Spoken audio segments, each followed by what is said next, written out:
Welcome to a 6:56 show.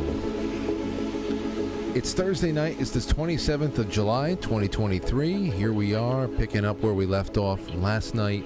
Oh, what a great show that was. That was a great show with Matt from Cultivate Elevate. We've got another good one for you tonight on this week finale. It's a weeknight finale for you on a Thursday. It's going to be a Thursday exit next week too, although maybe I'll do a midday broadcast next Friday. Next Friday I'm going to that Metallica Pantera concert that I bought tickets for last year. It's the first concert I've been to, and I seriously would not be able to tell you, not without some thought. But, yeah, that's what we're doing tonight, and all throughout the weekend we'll make sure that we have best ofs and all that other stuff on quitefrankly.tv, and I'm never not too far away, but I'll be taking care of some personal business and trying to enjoy some time with the family. And but I think that we've done a lot of good work. I think we got some great stuff in the bank after this week and every week. Next week is going to be amazing as well. What do we have going on next week, Frank? I'll tell you right now.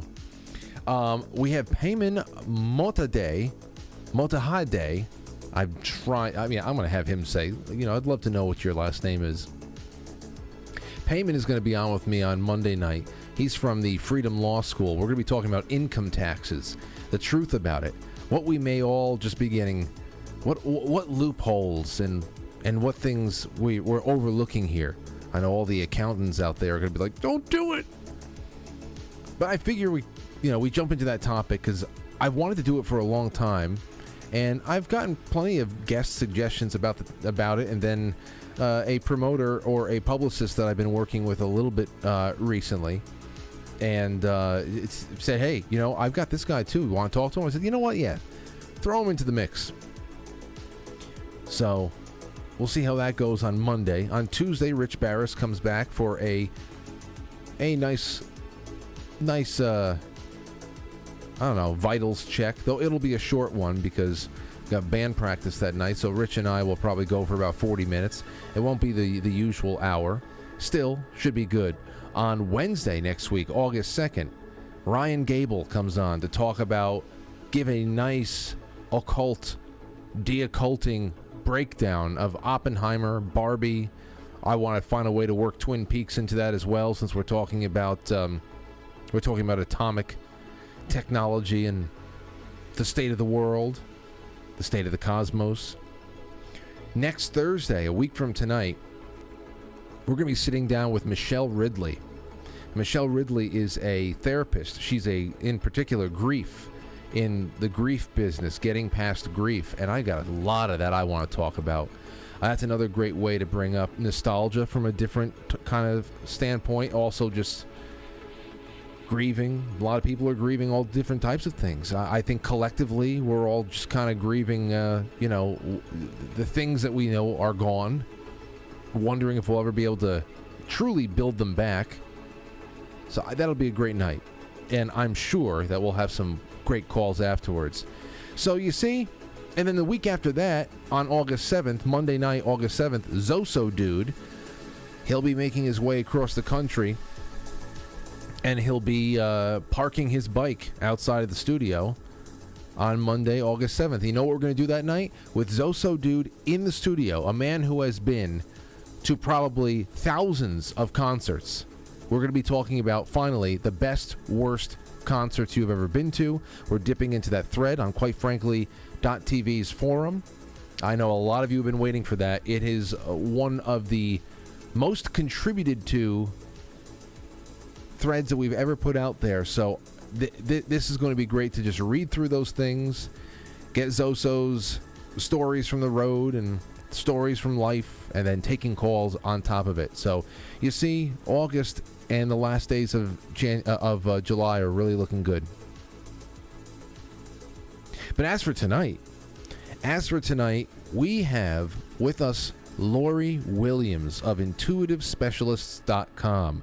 Lori Williams is a not only a remote viewer, but one who teaches controlled remote viewing, training, all that stuff, and services, because you have no clue how often the corporate world and other organizations will seek out controlled viewers or remote viewers, controlled remote viewers for different types of services and things that they're trying to, ideas they're trying to hammer down, information they're trying to gain. What kind of information? I have so many questions. It'll run the gamut, and I'm sure we'll have a couple of moments afterwards to take some calls, read through your super chats. So as we were watching tonight, write down questions, write down something that's following up. And we're going to end with something nice and special for you all, you'll see. All right. Another announcement I have for you. Book Club. Book Club begins next Wednesday, August 2nd, after we wrap up with Ryan Gable. That's on Wednesday night, and all the Wednesdays, it's 5 Wednesdays in August, with Lindsay Sharman. We are reading The Devil in the White City. You still have some time. You have plenty of time to get that in. You have plenty of time to even catch up if you miss the first week. Just do it. Become a sponsor and do it. Here is the official first session you all need to know. Pages 1 through 84. Pages 1 through 84. It stops right before the chapter titled A Hotel for the Fair, which you know what hotel that is, right? The Murder Hotel. Okay? So page 1 through 84, and I will make the official thread on the forum over the weekend. All right? You ready for that? Thank you, Blue Monster Prep, for the shout out tonight as our sponsor of the day, the week, the year. You're wonderful. Go find all of our great sponsors and affiliates on the affiliates page on quitefrankly.tv. And now into the grab bag we go. Did you see this? Disclose.tv put this out not too long ago, and a few other people picked it up as well. Here is a line of people who are voluntarily, mostly young people, voluntarily lining up to have their eyeballs scanned. That's right. The eyeballs are already getting scanned, and you can say, oh, not me. Well, they know not you. They don't care. They're waiting for you to die, because there's a lot of people who are just coming up who are just fine with it. That's why I always say concentrate on the preschools, not the nursing homes. That's what they're doing. People voluntarily line up to have their eyeballs scanned with a world coin orb to get digital ID. All these people. Some old, mostly young. Look at that. So that's been making the rounds today. That's been making the rounds. You wonder what's going through people's heads. Then you probably not much. Not thinking this through at all, actually. Here's the New Scientist. I'm sure they're all very concerned about climate change, though. Headline: sea level may have been higher than it is now just 6,000 years ago. Climate researchers thought that current global average sea levels were the highest in more than 100,000 years. But new models suggest oceans just 6,000 years ago may have been higher than at the beginning of the Industrial Revolution, and possibly even higher than today. Impossible. The oceans may have been higher than they are right now between 4,000 and 8,000 years ago. Understanding how the ancient climate led to those high seas, I wonder if you can remote view back to that time and go and measure the oceans. I'm sure there are some natural landmarks that exist back then that are intact and where they are right now. They've been there for thousands of years and would be a really good benchmark for what ocean levels were. Again, the people pushing this nonsense are still gobbling up oceanfront property all over the world. You think that they would be moving inland and building houses on top of mountains, but they're not doing that. Understanding how the ancient climate led to those high seas can improve projections of how climate change will affect sea level in this century. There are 3 points in Earth's recent geologic history where the planet was warm enough to somewhat resemble today's climate, says Roger Creel at Columbia University in New York. The most recent of these was around the middle of the Holocene epoch. And to continue reading this, I have to subscribe with an introductory offer to newscientist.com, which was not there before. So our fun is ending a little bit prematurely.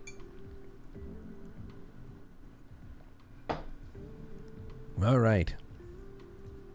On to the next thing. Pyramid-shaped mountain. This is from Oddity Central. A pyramid-shaped mountain in Antarctica sparks online conspiracy theories. Now, this is nothing new.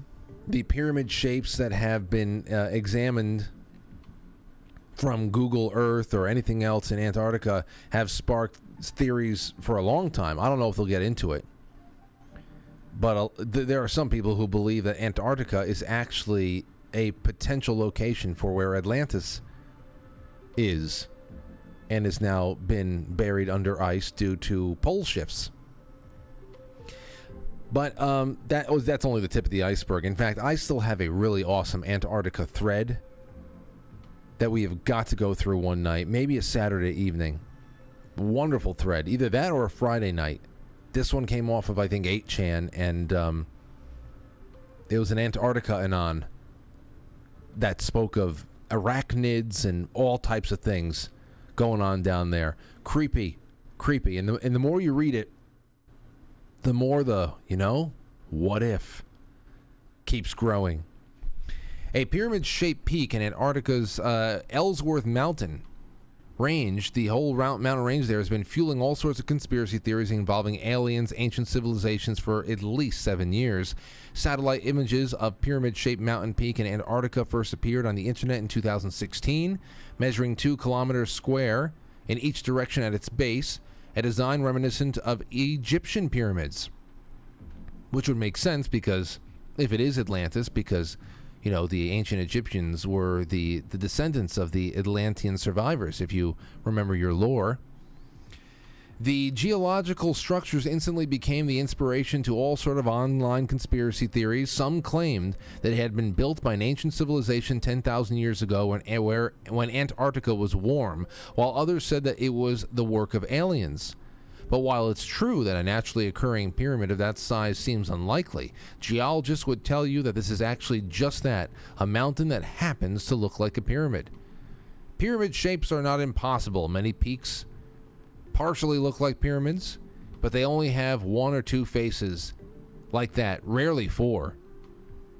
Irvine geology professor Eric Rignaut told Live Science. This is just a mountain that looks like a pyramid. You see, you were theorizing too much. You had too much to think. It's nothing. Maybe I'll set this aside. If I have any time with Lori Williams tonight, I can throw things like this at her. Because I definitely have to ask her about UFOs and what's being shoved down our throat and all that. Here is another thing that I totally vibe with. Headline from Oddity Central.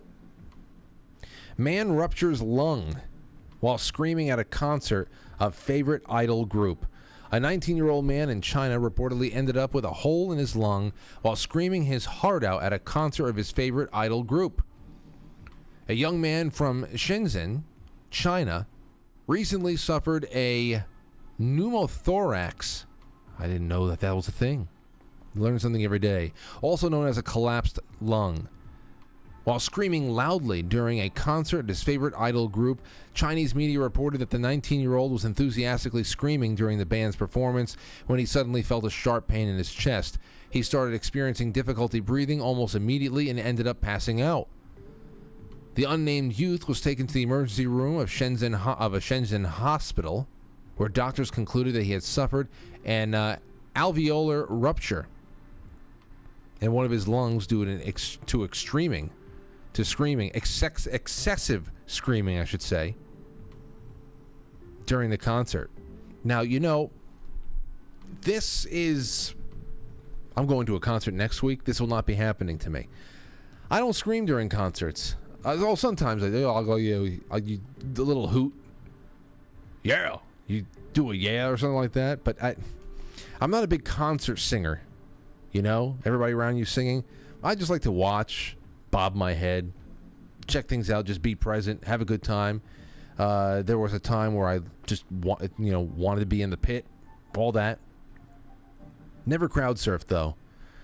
Never crowd surfed. First of all, male crowd surfers are not treated very nicely. Female crowd surfers, I don't know why you guys even do that.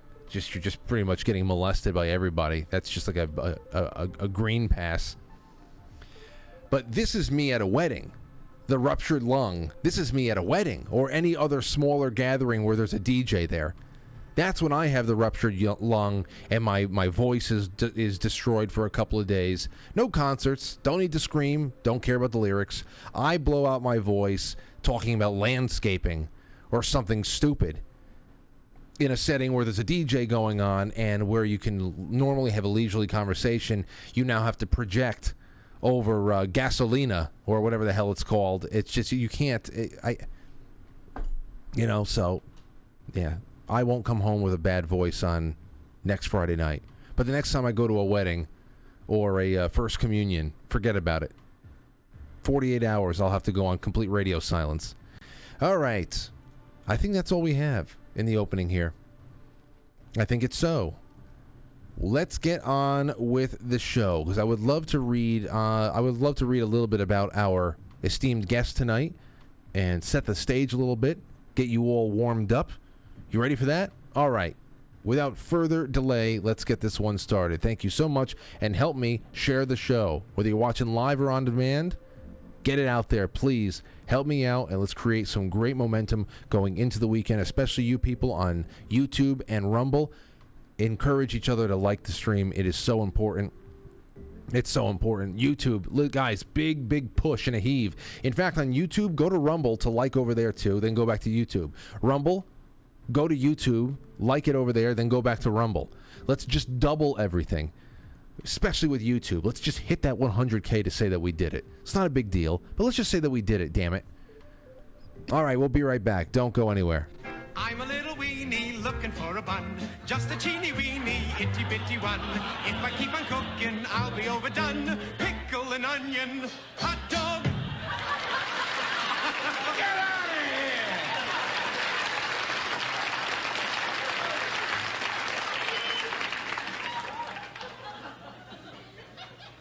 What was that?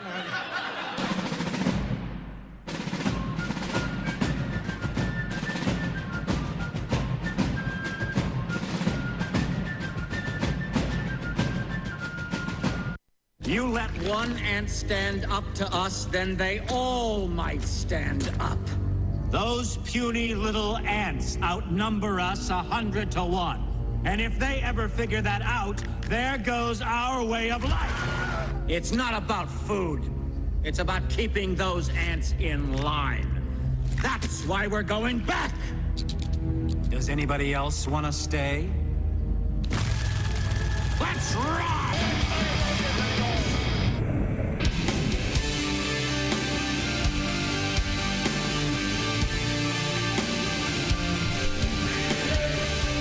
All right. Okay. So, what are we going to do now? I'm going to spend a little time catching you up about our guest here tonight, because it's a topic that I never tire of. And we're going to be able to hit it from a couple of different angles too, because of the nature of her work and her experiences. Those are always different, but I want to see where there's common ground, especially with people like Andrew Bashago. Some of the other very big names out there like Joseph McMonagle. We can go all over the place. Even our friend Dr. Albert Taylor. We've done a lot of astral travel, remote viewing, trying to get the difference between it all, near-death experiences. I think it's all out there. I think it's all very closely related. And sometimes I forget the nuanced differences between them all. But Lori Williams, here's how her bio reads. You know how you sometimes just know something, but you don't know how you know. There is that feeling, that knowing, that you should do a certain thing or go a certain direction or take a certain route. And when you follow that gut instinct, it feels so good when you find out you were right. We are all familiar with those moments, those pangs of regret when we don't follow those instincts and are kicking ourselves afterwards. We have all experienced those moments to some degree. Lori Williams had a lot of those moments as a child, a teen, and an adult. After a lifetime of unbidden, vivid precognitive and unexplained paranormal experiences, she began seeking a way to control these spontaneous bursts of intuition. We all tend to fear that which we don't understand, and fear is never a good platform for launching your life. I talked about fear the other week, how fear can be a very big detriment, especially if you're an exorcist. In her search, Lori was fortunate to meet a man who had been part of a top-secret military program, a program of psychic spies. That man was Lynn Buchanan, author of The Seventh Sense. Lynn spent the next several years teaching and mentoring Lori with the vision of having someone well-trained to whom he could pass the torch once he retired. Since they met in 1996, Lori has been researching, practicing, and studying the science of controlled remote viewing. In 1999, Lori met the first remote viewer to be inducted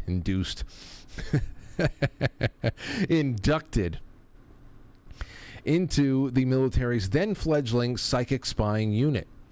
Yeah, that's why I went and I also grabbed this thumbnail, the thumbnail image of the men who stare at goats.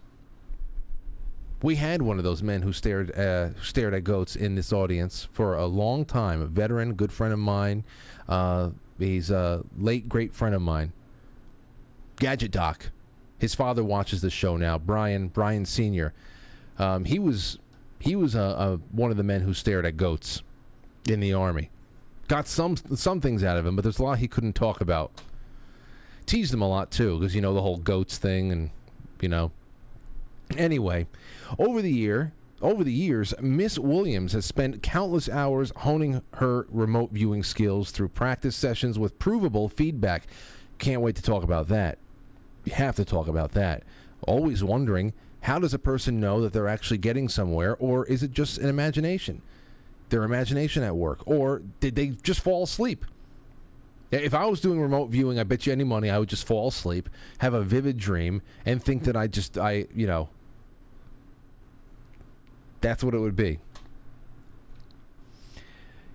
And complete with written summaries and recorded data sheets. In those early years, from 96 to 2001, she drove 12 hours round trip on many weekends to assist and learn from Mr. Buchanan as he taught various remote viewing workshops. In 2001, Miss Williams became the first certified civilian controlled remote viewing instructor, and has been teaching an average of 1 to 5 3-day workshops on a monthly basis ever since. She has taught remote viewing in Canada, Ireland, Russia, Europe, and all over the United States. Additionally, Lori has taken multiple post-advanced CRV and related courses. Her studies led her to also delve deeply into associative remote viewing and extended remote viewing. I didn't make a note about that. The extended. Lori developed a strong friendship and mentorship with Mel Riley, the first remote viewer in the remote viewing military unit and the only person who was in the unit twice during his career. As a professional remote viewer, Miss Williams has worked with 5 remote viewing companies and countless corporations in 3 countries. Lori is a member of the International Remote Viewers Association, as well as the Professional Controlled Remote Viewers Association, and has a track record of 87% accuracy in the PCRVA professional database. Now, I wonder about accuracy as well. We have to talk about that. If you know the techniques, and if this stuff is real, then how could the accuracy be any lower than, I don't know. I mean, if you're doing it right, what could go wrong? Where could inaccuracies and where can things get fuzzy? That's curious to me as well. Her experience includes working with law enforcement to assist in missing persons cases, conducting professional sessions for corporations that have had a direct effect on profit margins, working on archaeological mysteries, doing extensive life path sessions, and for individuals and working on many remote viewing healing sessions. An accomplished public speaker, Miss Williams has traveled throughout the world conducting workshops and presented on controlled remote viewing, hypnosis, and intuition development. So like I said before, as we wait for her arrival, please write everything that you have down, because it would be it'd be a tremendous thing, especially if you send it in through super chats. I'm going to keep an eye on those throughout the course of the evening. If you send them in there, then we're going to be able to get you all involved in a much more controlled way and effective way.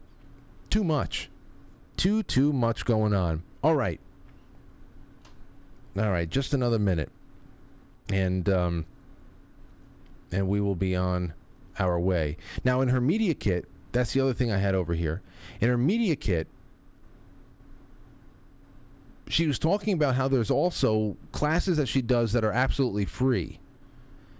So I'm wondering if there's anybody out there, and it's not one of those like timeshare pitches where you come on in, you get the first 30 minutes for free, then you're hooked for everything else, that there's actual classes out there. And I know that this audience is filled with people who have gone into that direction, who have tried these things out and have been willing to try. And just like with the electroculture last night,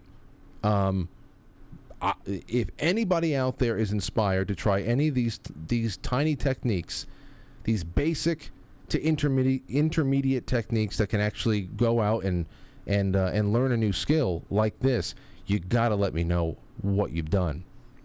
You have to keep in touch. I can't promise I'm going to be able to do it, at least not in the next couple of months, with everything else I got going on. That's all I need in the middle of a home remodeling, get stuck in another dimension. No, I know. It's not about going to other dimensions, but still, these are the types of things that I want to keep open with the audience. And here we have Lori with us right now. I cannot wait to jump in and get into the deep end. Lori Williams, welcome to the show. So much for having me, Frank.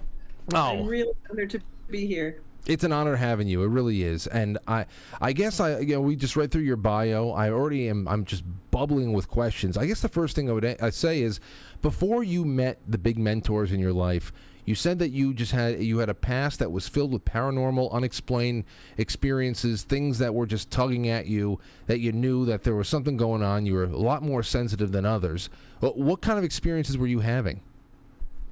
Well, I had, from the time I was really little, like my earliest memories, I remember these beings would come into my bedroom at night and take me out of my bed, and we would go flying. And the interesting thing was, I called them angels when I tried to communicate to my mother what was happening, but I was like 3 years old, so my vocabulary was limited.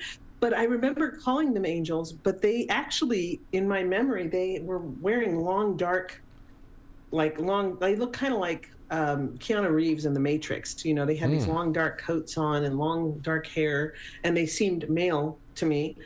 And they would communicate with me telepathically, and I would be communicating with them telepathically, which, of course, at 3 years old, I didn't know what telepathically meant, but I remember communicating to my mother that we didn't have to use our mouths when we talked because we could communicate with our minds. I remember that they would take me to classrooms, and I would be in these classrooms where I'd be learning things. So I have these memories from being so young, very, very young. My mother did say that I had a near-death experience as a baby where I, clinically died and was revived. I have no memory of it, though, because she said I was like 2 years old, so I don't remember it. But they have done studies where they found that children who die and are brought back tend to have a higher degree of psychic ability. And so I guess that may be why this happened. But I didn't even know about this until actually like 1996 is when I found out that I'd had this near-death thing happen. But my whole life, the kinds of things that I would have happen was, for example, my mother would be on the phone with someone, and I could hear the other person's end of the conversation in my head and, hear what they were saying. I would also have a situation where I would, especially when I was 12, we started having like a poltergeist activity in the house. And it was only happening around me. My mother did experience it, though, but, she was she was sure that I had brought something into the house. And so we were starting to have a lot of things happen where there would be physical manifestations of something, objects moving by themselves. And that has happened my entire life and continues to happen to this day. My husband and I were watching a movie not too long ago, and a dining room chair just sort of tipped up onto two legs by itself and then quietly went back down onto all four legs. And my husband looked at me and he's like, did you see that? I was like, yeah, I did. And this follows you. This has followed you from house to house, obviously, all throughout your life. That's when you mentioned the near-death experience, I started to wonder what the experience was, because you always hear about some things that can change very, very, I don't know, very seriously about a person, especially if the experience has something to do with like electrocution or a lightning strike, whatever, something along those lines. You always hear about people. With mine, it's still a little bit of a mystery, and I've heard a few variations of the story, because memory is so unstable, and so when you hear different people's memories, you have to take it with a grain of salt, because memory does change very quickly.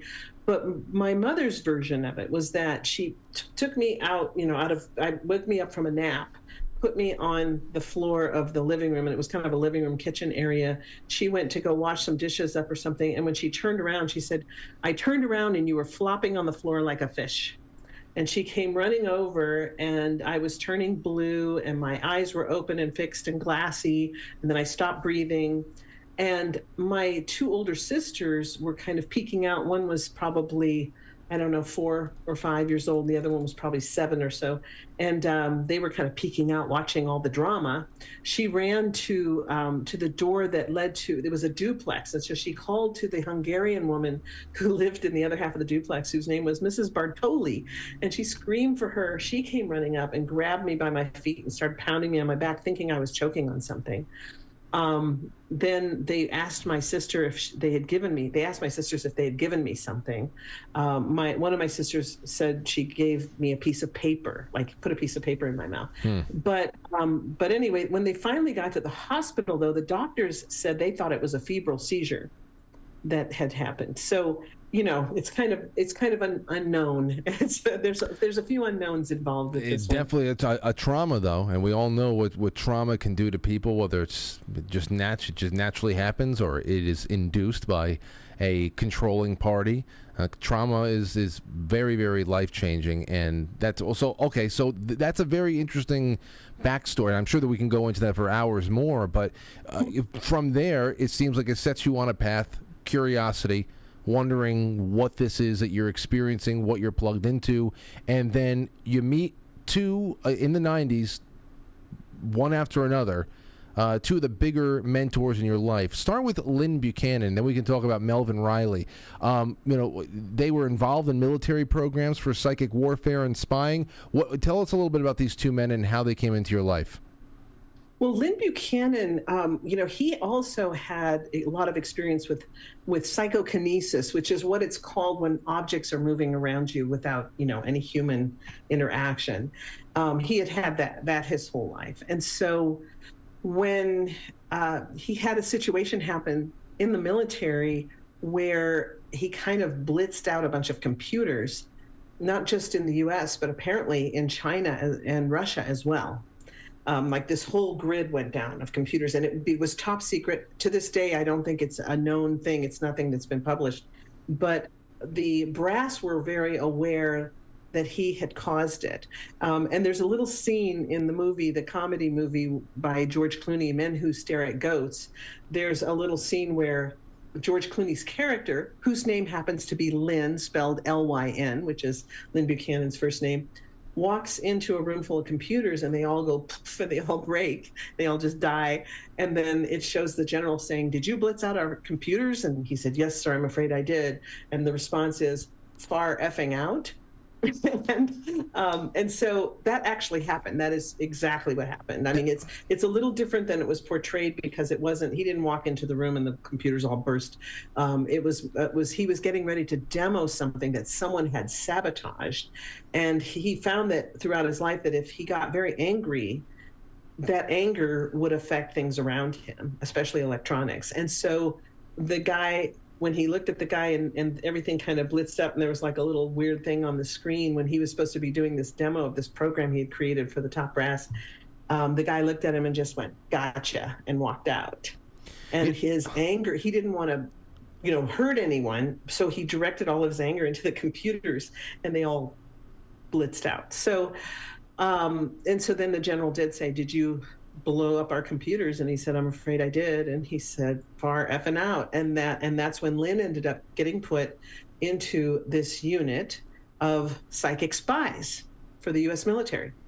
The reason the U.S. military created a unit of psychic spies is because they discovered that the Russians were getting a lot of our military secrets and they had no way of knowing how they were getting them until a man defected from Russia with documents proving that Russia had a psychic spying program.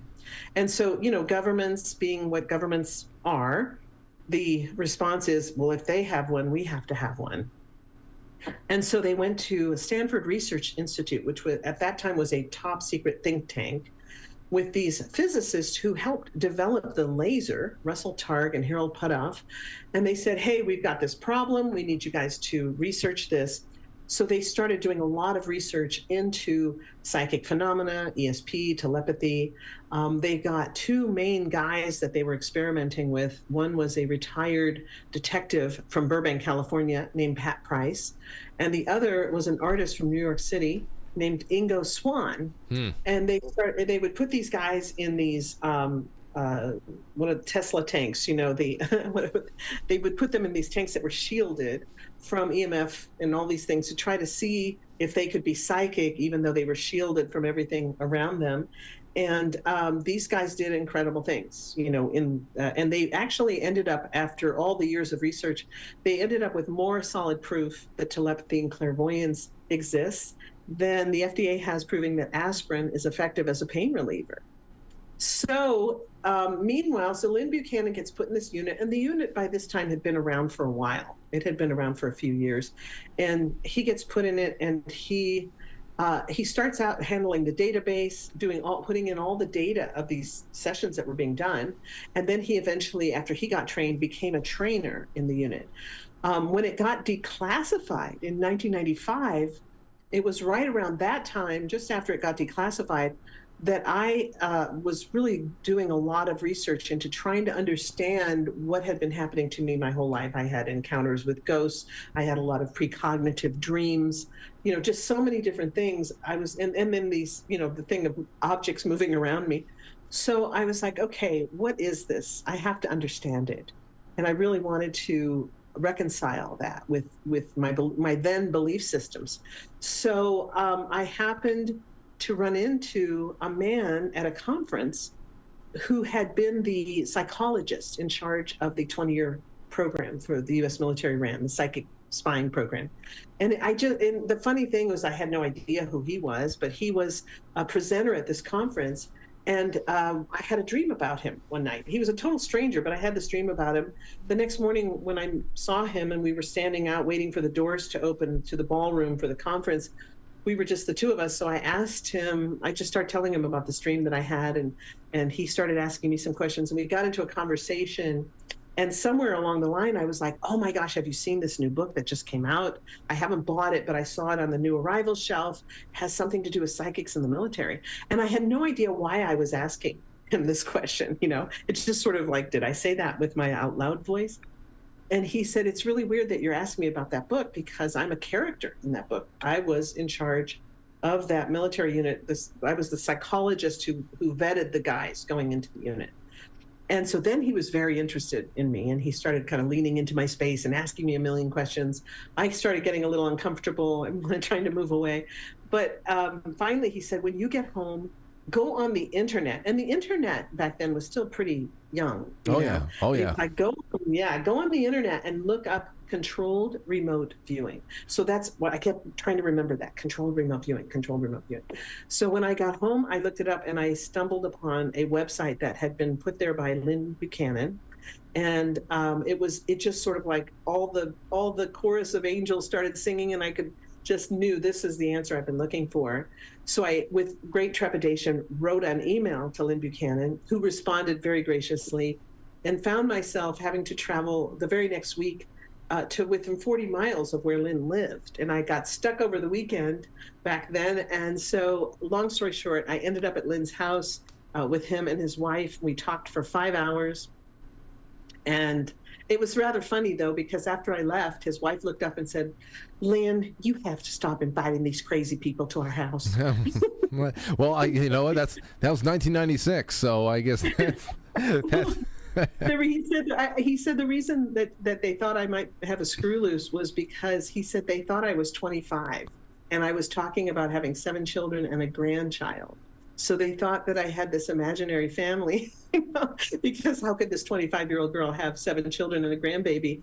But I was actually almost 40 at the time. So I guess I had the blessing of looking younger than when I actually was. But I'm catching up to that now, though. I don't look as young as I used to. No, it's it's a one hell of a ride there, and it's funny that just without I'm only getting all these details with you right now as we're speaking, but as I told the audience before, I grabbed a thumbnail from the movie The Men Who Stare at Goats, and I put it as the thumbnail for tonight's show.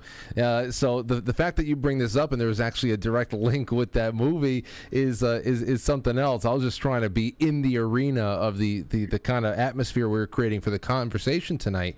Another you're talking about. You're talking about Lynn Buchanan and going out and seminars and talking with people and pretty much trying to get people a little bit more understanding of what capabilities they have and what skills can be honed and developed. Ever spend any time at the Monroe Institute? My husband and I have visited the Monroe Institute. We would love to do one of their programs. Our schedule is very, very tight now because we have thousands of students and we have so many programs for those students. But, when I met Lynn Buchanan and started studying with him, I knew from day one that I have to teach this. I'm meant to teach this someday. I just automatically knew that. At the time, I was the director of a refugee resettlement program, very involved in helping rescue refugees from all over the world from war-torn places. But I still knew that at some point, I just knew that one day I would be teaching this thing, And so so as time went on, Lynn also really caught the bug thinking, yeah, I need to train her to take over the torch at some point, And so I just trained with him very intensely. And he and his wife moved from Maryland out to close by. We were only 6 hours away when I was living in Texas, and now they're 3 hours away. But they were living in Alamogordo, New Mexico. And so I would go there and just train with them all the time and drive out there. And then in 1999, Lynn introduced me to Melvin Riley. And Mel tells the story of the introduction as a foreword to my book, Boundless, which is kind of, fun that Mel tells the story from his perspective in that foreword. But Mel just turned out to become really like a best friend. Lynn, I considered, up there on the mountain teaching me. And Mel became like a good buddy that I could turn to about anything and talk to him. And he was a very mystical, very deep person, and was kind of raised by the Ho-Chunk Nation. And even though he didn't have a drop of Native American blood in him, he grew up like a Native American, and they highly respected by the tribe and considered a full brother by the tribe. And so a lot of his training before he got into the military was being raised by the Ho-Chunk and a very deeply spiritual tribe. And then when he got into the unit, he has the notoriety of being the very first remote viewer asked to be in the unit. And when it was first formed, he was there for 4 years and then spent 4 years doing reconnaissance. And they would use him for his psychic abilities because he could take a satellite photo and it would have a picture of a truck that had a tarp over it, and he would describe whatever was under the truck, under the tarp, and it would be correct. Wow. So his gifts were amazing. And And for whatever reason, he took a liking to me. And it was funny because Lynn said, "Wow, Mel really likes you." And I was like, "Well, what's not to like?" He said, "No, you don't understand. Mel doesn't like anyone."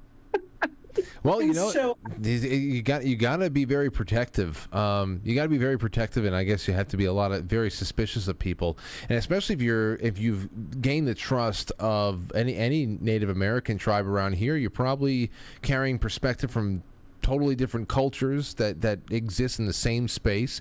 And I think that's another really awesome. I'm so glad that you said that this is part of the story here, because I always wonder about things like the methods, we have to talk about the nuts and bolts of remote viewing. Obviously, we talked a little bit about the history of psychic warfare and all that stuff.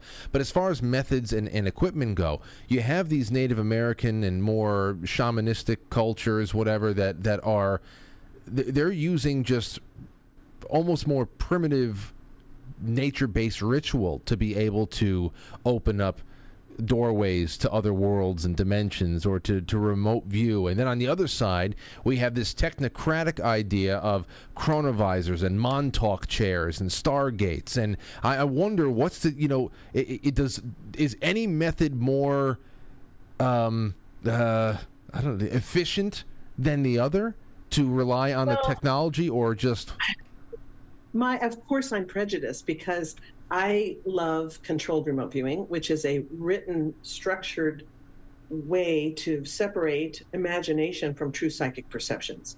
And all other methods can be incorporated into the CRV structure. And it's just been phenomenal, the information that not only I've gotten, but that my viewers have been able to obtain using this methodology. And of course, I'm familiar with things like tarot cards and crystal balls and palm reading and psychometry and all these different things. But I found that for getting great amount of detail and being able to actually database the information that you get so that you have a track record for accuracy and inaccuracy, then, that makes it a science. And I guess I can't really say that makes it a science. It's based on brain science. It was developed, basically kind of almost in a laboratory, so to speak. And so when you think about it, it's a wonderful way to help the understanding the brain processes and the way the right and left brain interact, the way the conscious mind interacts with subconscious, and then creating a written methodology that where you don't have to go into a trance or do anything too woo-woo, and you can actually remote view something far removed from you in time and space, which turns it into a time machine, by the way. So yeah. That's, to me, is phenomenal. And I've been doing this now, for 25 years, something. And I've never lost my fascination with it because it's so amazing. And we don't ever want to lose our sense of wonder, right? No. But you can't. It's just so phenomenal. So I'm a little biased in if you say which is the best method, I'm biased with CRV and I'm familiar with a lot of other things, but I feel that CRV is the kind of the granddaddy. It's kind of like the basket that can hold all the other ones. However, I do want to say that I feel that every method that can be used out there is all drawing from the same idea that we as humans, we are all psychic and we're plugged into this great big cosmic database in the sky where we can access all information of everything that ever was, everything that is, and everything that will be. So this is something that, and I've had people say this before, this is something, I've watched TED Talks about it, about remote viewing, that can be learned by anybody. This is not like you're identified early as a Jedi and you have the ability, whereas other people don't. We all have the ability to learn this and to use it with great accuracy. Exactly. And I actually saw where someone put a comment on social media and said, why in the world would I ever want to control my psychic ability? I was like, well, you think about Tiger Woods, he had to have golfing lessons. It wasn't like he just suddenly became a champion, like woke up one morning and was a champion. He had to have golfing lessons. If you are a concert pianist playing in Carnegie Hall, you didn't get there just because you have natural talent. You had to have training and you had to practice. And so I feel that, if you feel like you're naturally psychic, why in the world wouldn't you want to train and hone it so that you could use it on demand to improve your family life, your relationships, your finances, your career? Why wouldn't we want to do that? That we would be crazy not to. I think for a lot of people who are listening to it or hear this, it takes on almost it becomes a challenge to a religion. It becomes a challenge to a lot of those different. It almost like splits allegiances between trusting in God, and I always had that kind of I wrestled with that thought too, because I'm Christian, and but I also wonder about, I mean, if we're created this way, then there must be some sort of a reason, and to be able to look into it and be able to use it in some kind of a beneficial way that doesn't harm anyone or put ourselves in any kind of danger as well. I mean, the tool is always the indifferent thing. It's always whoever's going to use the tool. So that's what I wonder about. And then, of course, it's just the whole idea of leaving your body. It just invokes... Oh, no, but you don't leave your body with CRB. Not at all. You don't. This is not like No, I actually have two blogs that address exactly what you just said. One blog is called How to Talk to Devout Christians About CRV, because as a former missionary, a former Christian missionary, I spent 20 years on the mission field. I don't find any conflict between CRV and Christianity whatsoever. I think they actually, I mean, if you look at the Bible, I have so much of the Bible memorized. That's what we did on the mission field. We memorized the Bible. And I tell you what, I mean, the Bible is a very mystical book with a lot of paranormal in it. I mean, Jesus met the woman at the well and told her all about herself and said, "Bring me your husband." And she said, "I have no husband." And he said, "No, you've had 7 husbands, and the man you're living with now is not your husband." And she ran and told everyone, "Oh, come meet a man who told me everything I've ever done." So Jesus essentially gave her a psychic reading. I mean, if you want to put it in common vernacular. The angel Gabriel coming to Mary and saying, "Mary, you're blessed with a child, through paranormal means. I mean, supernatural means. You're going to be giving birth to a child, not having had sexual relations with a man." So, if you think about the Bible and how completely supernatural it was, and there are prophecies about the very time we're living in now that says in the latter days, in the book of Joel, it says, "In the latter days, your sons and your daughters shall prophesy. Your old men shall see visions. Your young men shall dream dreams."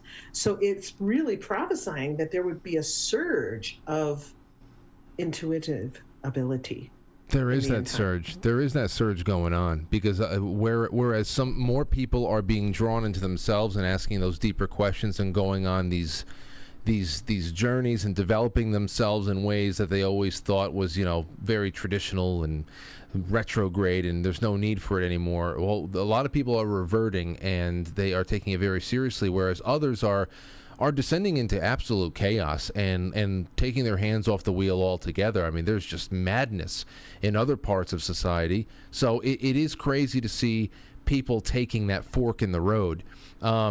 Before you were talking about how this controlled remote viewing will allow you to do anything in all of, or go places, time and space you brought up. I want to talk about that, but first I want to ask you a question about just spatially.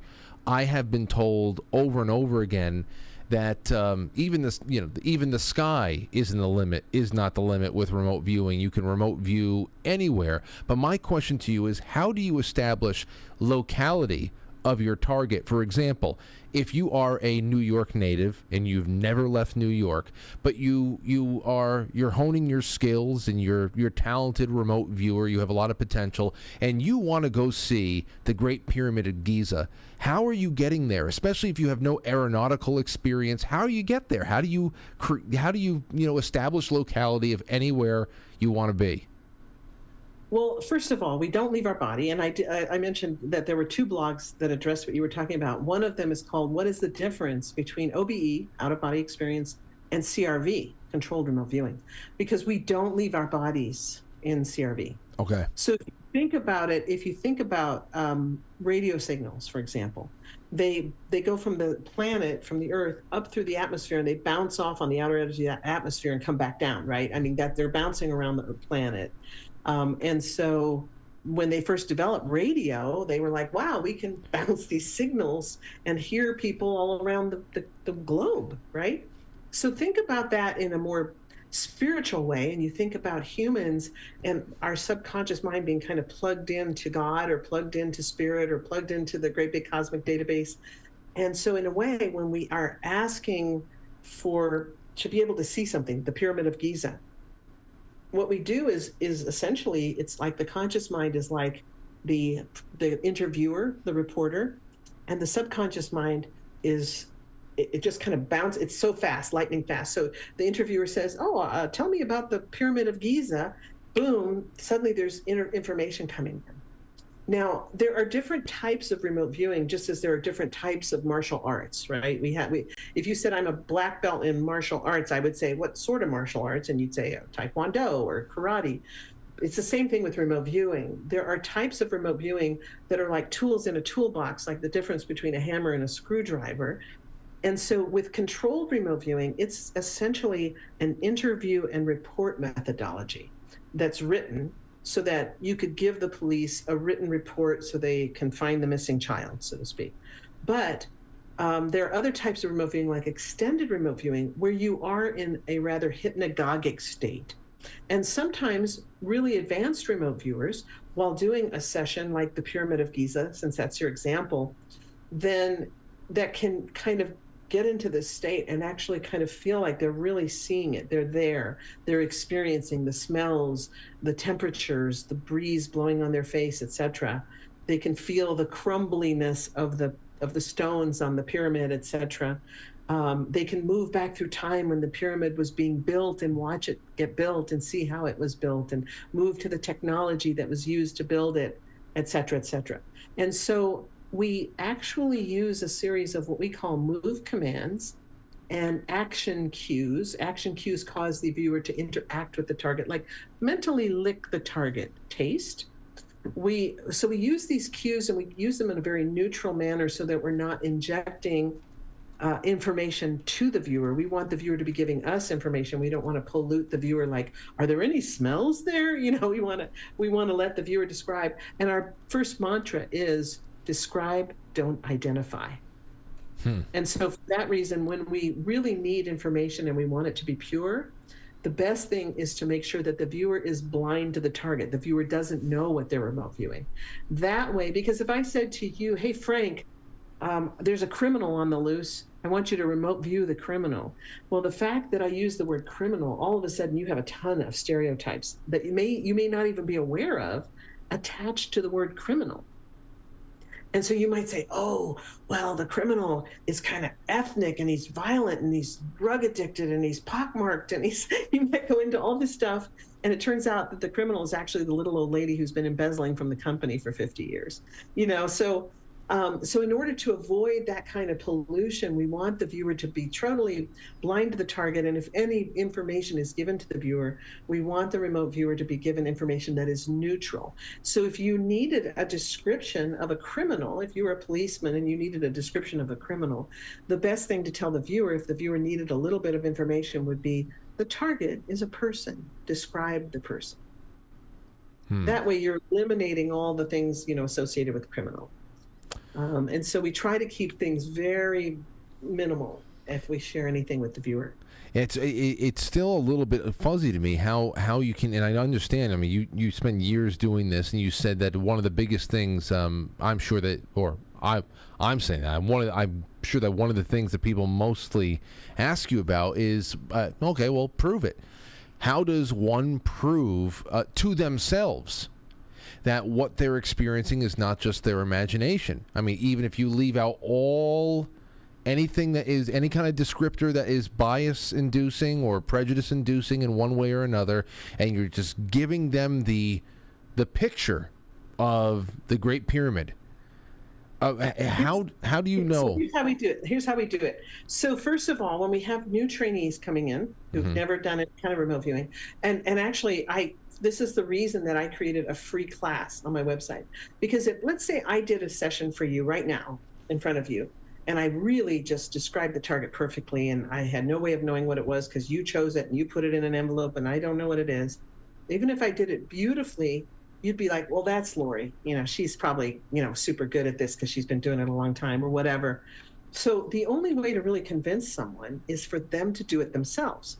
So thinking along those lines, I thought, well, what I need to do is I need to create a free class where people can take an introductory master class for remote viewing and actually do it themselves, because then they'll know it's not a trick, because I'm not tricking myself, right? So I'll know it's not a trick. So that was my goal in creating this free masterclass, which is available to all your listeners on intuitivespecialist.com, which is my website. But the thing about it is that it's amazing when you do it yourself and when you are using it on a target that has provable feedback. So, for example, the Pyramid of Giza exists in Egypt. If I have a photograph of the Pyramid of Giza and I put it in an envelope and I say, hey, Frank, there's something in this envelope. I would like you to remote view it and describe it to me. And I give you, and I'm teaching you the actual structure of CRV, which kind of guides you through a process to help get you there. It doesn't tell you anything about the target. It's a process designed to kind of separate conscious from subconscious and that sort of thing. And so you're doing this process and you say, well, I'm at this location and there's this big structure in front of me and it's kind of triangular shaped and it's kind of a brownish color and it's rough textured. It feels kind of crumbly when I touch it and it's kind of hot and dry here and the ground is very sandy. And you don't have a clue that you're at the Pyramid of Giza. I would at that point. You would at that point. But the funny thing is, at the minute you start having ideas like, oh, what's it going to be? Is it going to be a volcano? Is it going to be this? Is it going to be that? And you start having these ideas because your conscious mind is very helpful and says, I know, Frank, I'll tell you what it is. So like if let's say I had something in an envelope and you said, I think whatever you have in your envelope is red, smooth, and shiny. I bet it's an apple. And then you pull it out and it's a fire engine, which is also red, smooth, and shiny. The problem with a lot of psychics or trying to do psychic stuff is that we're addicted to nouns and we want to name and identify everything. The identifying part of our brain is the left part of our brain.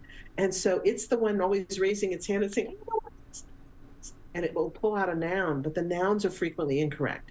And nouns are like a walnut. You open up the walnut, and it's full of meat, right? It's full of yummy stuff that you can eat. But it's information inside that walnut. And instead, we just want to call it a walnut. We just want to say, hey, there's a walnut, instead of opening it and pulling out the information. So what we do is we have a whole process for setting aside left brain stuff from right brain stuff, because the right brain is the psychic part of you, and your subconscious is the psychic part of you. Your left brain and your conscious mind, zero psychic ability. So because of that, we actually teach you a written method that helps you separate that non-psychic stuff that's coming in from the true psychic information. And then when you're all done and you say, okay, here's what I think is at the target. I think there's this big triangular structure that is brown and rough and this and this and this and this, and it's in this very sandy, hot location. And you give me this thorough description and you've written it all down. Then I say, okay, here's your feedback. And you open it up and you pull out a picture of the pyramid. That's your solid feedback. That's when you become convinced that you actually just did this. Because up until then, you were just sharing random words maybe. But then once you open it and you go, oh my gosh, I just described it really thoroughly and really accurately. That's when you have that aha moment and you go, huh. And then of course the ability to repeat that is, yeah, okay. Well, and then I can see how you start building up a record, a win and loss record. Build up a track record, exactly. Yeah. And we have a database for our students. So our students actually, we have thousands of sessions in the database now. So let's say that you're one of my students and you've been putting your sessions in the database, and we now know that you have, let's say, a 95% accuracy rate in describing colors accurately. Okay, and you've done it over 100 sessions, and they've all had provable hard feedback, what we call hard feedback, because it's solid, like my water bottle is solid, right? It's a solid feedback. It's not like something woo-woo, or like if I said, Frank, I want you to describe the grays on the planet Zircon in the galaxy of nebulae or something, and you said, oh, and you start giving me this long thing. Well, how, whose guess? I mean, you could just be making stuff up, right? You could be completely deluding yourself and me, and we wouldn't know unless you had a really solid track record on provable targets. So if, for example, a scientist approached me and said, we have found a star that's very much like our star, with planets very much like the planet circling our star. And we want to know what the sixth planet from the sun, what color it is. And you have a 95% accuracy rate in colors, and you say, I think it's purple. Well, then we can 95% believe you because you have such a great track record. That's database. I got you there. And so, okay, so that's gonna be useful for a couple other questions I have coming up. Now that's spatially, and I can. This is all I'm following along just fine right now. But when you say time now, it's a much bigger subject for me to crack open. I mean, I listened to an interview done with Joseph McMonagle a couple of years ago. He was talking about time in that interview, and he said that it's not only possible but accurate outside of the boundaries of time. Remote viewing he was talking about. Now, you obviously agree with that. So my question is, how does one pinpoint a moment in time as opposed to, viewing into the bodega down the street? And more so as a second half of that, how do you know you actually saw the construction of the pyramids when there's no way to really that's what it looked like? Everybody has a theory about how the pyramids came together. So this is where I start getting a little bit more, where the hell you go from here? Yeah, well, that's where the track record comes in, because if you just walked in off the street, never having remote viewed before, and you said, oh my gosh, I moved to when the pyramids were being built and here's what I saw, I wouldn't probably take what you said very seriously, because you don't have a track record to show me where are your strengths and where are your weaknesses. You see what I'm saying? So you could just have a really great imagination and just be making stuff up, right? Mm-hmm. So the only way we can put any credence in something that you're viewing, that we have to have solid feedback. Because without the feedback, how do we know? And we have to build that up over a period of time with practice with a viewer, so we know that viewer's strengths and weaknesses, and that we can also tell that that viewer has a really great track record in certain areas of description. Does that make sense? Yes. So that if you're viewing the bodega down the street and you describe it to me, I can walk down the street into that bodega. I can take photos of it, and we can compare that with what you just told me you thought was in the bodega. And then if we say, wow, you nailed this, Frank, you totally described and sketched what truly is in that bodega right now. Because I can walk down the street right now and actually be in the bodega, and that's feedback, right? That's proof that you did describe it. Now, when it comes to something in the past, like the building of the pyramids, again, like, your guess is as good as mine. And the only credence we can put, or the only belief we can put in what you get about how the pyramids were built, is based on a knowledge and a database record of your strengths and your weaknesses. Does that make sense? Yeah. And then we have something to base it on. So there are some companies out there, or I don't know if you could call them companies or people, whatever, who claim that they are teaching remote viewing. And what they do is they'll have students come in who pay them, and then they just basically say, close your eyes and tell me what's on the planet Zircon, and the students will have this, oh, I'm euphoric, and I'm seeing this and I'm seeing that. And then they walk out thinking, oh, I just remote viewed the planet Zircon. But there's no proof that what they're saying isn't just fantasy. And so our school is very much science-based, and we're based on provable, we want to base everything on provable, solid feedback and databasing. On the other hand, though, you're talking about the psychic warfare of the 20th century, and how I've read plenty of accounts of people who have accurately been able to sketch out what they have seen as Russian installations, one place or another, or any other kind of installation or location that had been pinpointed to startling, pretty impressive, degrees of accuracy. So getting away from the ancient past, let's just get back to the whole idea of how do you pinpoint a period in time or a place that is not too far away and is verifiable. Right. So the key to everything, and I actually taught a class on this called How to Ask the Right Question. If you don't have it clear in your mind what you need to know, if you're the person with the question and you want a remote viewer to solve something for you, or to answer a question or describe something for you, if you don't have it clear in your mind, then you're going to get mud as a response. Do you see what I'm saying? In other words, the question is key. I'll tell you a quick example of this. I had a guy who said, well, I'm trying to decide whether I should stay in my current job, take a job with a competitor across town, or just open my own business and do it for myself. And I said, that's not your question. This is the problem. It's that you're not asking the right question. Because first you have to figure out, why do I even want to change jobs in the first place? What's your reason? Are you unhappy? Do you want to make more money? Do you feel like you're unfulfilled? Get to the core of why you're asking this question. And then the question would be, what can I do? I need a description of the job that will make me the happiest, if that's your goal, or make me feel the most fulfilled, or bring me the most money between now and 6 months from now, or between now and a year from now. And you actually have to frame it very carefully, write it all down, put that into an envelope, and you don't actually have to put it in an envelope, but you don't want the viewer to see that. And then you would then frame the thing for the viewer as, for example, the target is a situation, describe the target. Does that make sense? Yes. We also had a situation in which something very dire was predicted by a remote viewing group, not my group or my students, but this was several years back, many years back. They said, oh, this terrible dire thing, I don't want to get into a lot of details because I don't want to embarrass anyone, but this terrible dire thing will happen on this date. And they actually put a date on it. And a number of people contacted me and were quite alarmed and wanted to take some pretty serious action to, for example, move and get away from, an area that might be affected.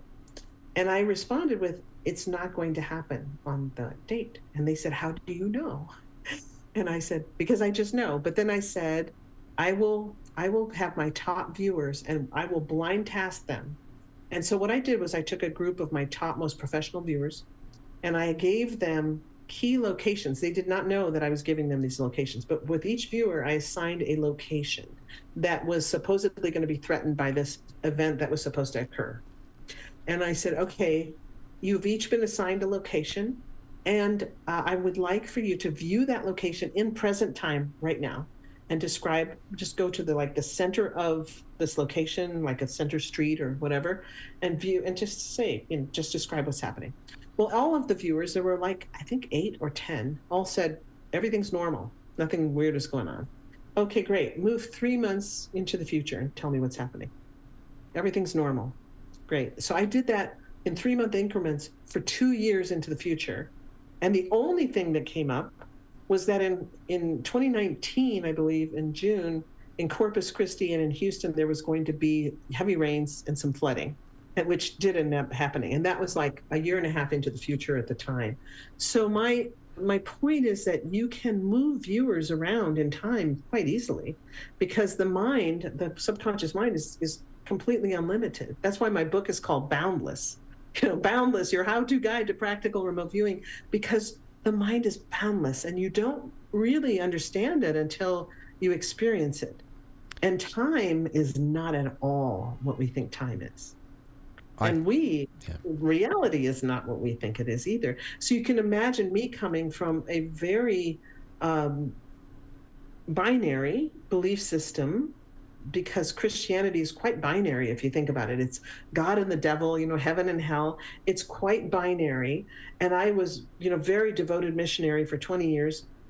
And so for the first probably 10 years of me being involved in controlled remote viewing, I was locked into a lot of limiting beliefs that eventually got kind of blown open by experiences that I had while remote viewing that kind of didn't defy or in any way betray Christianity, but more amplified it. Like God was a lot bigger than I had ever imagined him. God is not only the God of this little planet, but God has created a massive universe.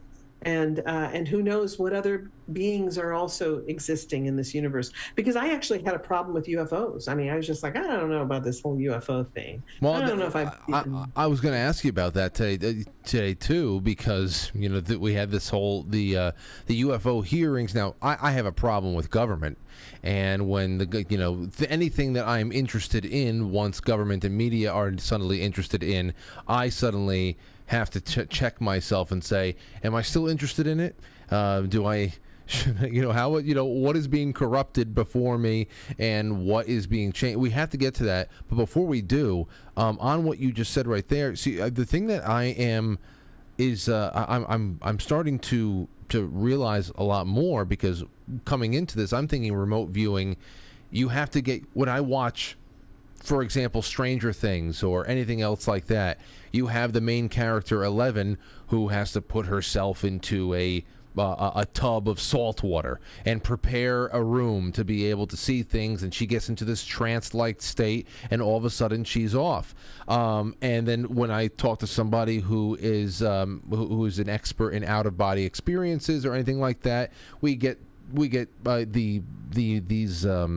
these really intricate breakdowns of how to induce paralysis. And then of course there is the rumbling and the vibrations that rising, then you shoot out of your body, and learning how to fly around. This is nothing like that. It sounds, it's you don't even, it sounds like you don't even have to get yourself into an unconscious or hypnotic state, though you say in some cases you can, but it doesn't even seem like it's that. No, and that's why it's so versatile, because I've had OBEs my whole life. I've had out-of-body experiences my entire life, and they are so different from CRV when I do a CRV session. Totally different, not any way similar. But the great thing about CRV is that it's more controlled, because when you shoot out of your body and you're flying around, it's exciting, it's exhilarating. I love it. But with CRV, this is an aimed thing. It's like very controlled. So when the guys were in the unit, and you talked about earlier, you said there were some guys who drew these Russian installations. They were amazingly accurate, right? Those men, most of them had training. They didn't just do that first rattle out of the box a lot of times. They'd been practicing on practice targets first that were chosen, and, that they had to remote view pretty often with. These guys, this was their job, 8 hour days a week, right? So they had to do that, and they got a lot of training. So they didn't just walk in off the street and suddenly do this amazing thing. I just wanted to clarify that for people, because a lot of people get this expectation that the first time remote viewing session, it's going to be like, and they're going to have this complete holistic vision of the target, especially because it's called remote viewing instead of remote sensing, because we do. There's a fascinating story. There was this one remote viewer in the unit who was doing a practice target, and the practice target was a race in South Africa with these special longboats that go in very shallow water. And there's a guy in the back steering with a stick, and there's a guy in the front who's on his hands and knees looking into the water, because the water is full of boulders. And so he's like telling the guy which way to steer to maneuver around the boulders and who can get to the finish line first. So that was the target, was this event, this race. And the viewer is describing everything that's going on, and then says to the monitor, "I'm hearing sounds," and the sounds sound like a human voice saying, "Recha, Recha, scared scairda." Well, this viewer didn't speak a word of Spanish, but this was taking place in South America, and derecha and izquierda means right and left in Spanish. I'm fluent in Spanish, but so it means to the right or to the left. So he's telling the guy, go to the right, go to the left in Spanish, and this viewer who's viewing this event years after the event took place is hearing this guy and able to repeat the sounds of the words the man is saying. Years later. Wow. Now that's, and I had another experience where I was teaching someone from Homeland Security the course one-on-one. And on the third day of my teaching this person, the target was an old photograph from National Geographic, from like a 1963 National Geographic or something. And it was a young Jane Goodall, the ape lady. Mm-hmm. She's in the forest. She's got brown hair. She's very young, and she's wearing, Bermuda shorts and a white top. And she's kneeling, and she's got this chimpanzee in front of her, and she's holding the chimpanzee's finger with one hand, and then with the other hand, she's offering the chimpanzee some food. And this remote viewer, who was just on her third day of class ever, described Jane Goodall to a T and what she was wearing, what her hair looked like, and then starts describing the chimpanzee and says that Jane Goodall was holding something cylindrical and rubbery, which would be the finger of the chimpanzee, and offering the chimpanzee something that she interpreted as food. But behind Jane Goodall was a canvas roof on 4 poles, and underneath this roof was a picnic table that had a tablecloth on it and some equipment. So the remote viewer goes, I think there's a house behind her. And I said, well, move into that which you perceive as a house. And she goes, oh, it has no walls, because it was just a roof with 4 poles. She goes, oh, it has no walls. And I said, well, move up and look down and describe, move up underneath the, that which you're perceiving as a roof. She said, oh, and she starts sketching this little design. She said, I feel like I'm looking at linoleum or something. And she sketches this design. Anyway, when she's all done, I'm thinking she's going to be so thrilled at how well she described Jane Goodall in the Ape. She was totally unimpressed by that. But she said, oh my God, look, I drew the exact pattern that's on the tablecloth. I drew the pattern on the tablecloth. That means I was actually there. I was actually there. I said, well, I don't want to freak you out, but not only were you there, but you were there 50 years ago. See, okay. Now you got to stop right there. We have to jump into this. Are you merely a ghost observer when you are in this kind of a situation, or is there something more immersive about the experience? Well, let me ask you a question. When you watch a movie that really draws you in, and you're totally 100% engrossed in the movie, you almost forget your surroundings, right? Because you're so immersed in the movie. But do you feel like you're a ghost? No, because you're watching it on a screen, and there's a part of you that knows you're not really there. Right? So that's how it is. It's like you're experiencing it, and sometimes it can feel extremely real. I'm going to tell you about a personal experience that I had that was really life-changing for me. I was working on a kidnapping case. So this was not a practice target. This was an actual kidnapping that took place. And it took place in a foreign country. So I'm remote viewing. It's nighttime. It's like 10 o'clock at night. I'm in my study, my little remote viewing room. And my husband is my monitor. And the monitor is basically there to keep the viewer safe and keep, to occasionally say things like, oh, could you write that down? Would you like to tell me what's happening right now?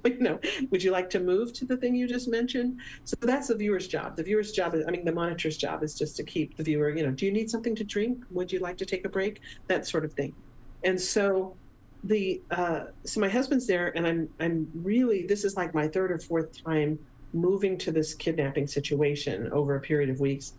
And so I'm viewing in real time. I'm not viewing the past. I'm not viewing the future. I'm trying to view this victim, this kidnapped victim, in real time. And I discovered that the victim is underground in a building that's completely underground. And there's a hallway and there's doors. And this victim is in one of these little cells, and there's a person in every cell. So this victim is not the only kidnapped victim. It happens to be the one I'm assigned to view, but I discover other kidnapped victims. And there's a man in a chair in the hallway. And so I asked the man, I start communicating with this man, but it's completely subconscious. So it's a nonverbal communication, but I understand that this person is the guard in the hallway, and that this guard is a nice person, married, has kids, not a nasty, horrible person. So as I'm really linking with this guard, I'm wondering, why would you be kidnapping? What's the deal with kidnapping all these people?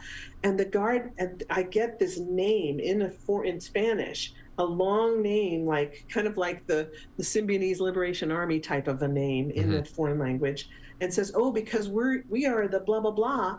And I suddenly have an instant understanding of their complete ideology, right? So I'm so immersed in communicating with this person that I was like, oh my gosh. And I looked at my husband and I said, we might be on the wrong side of this thing.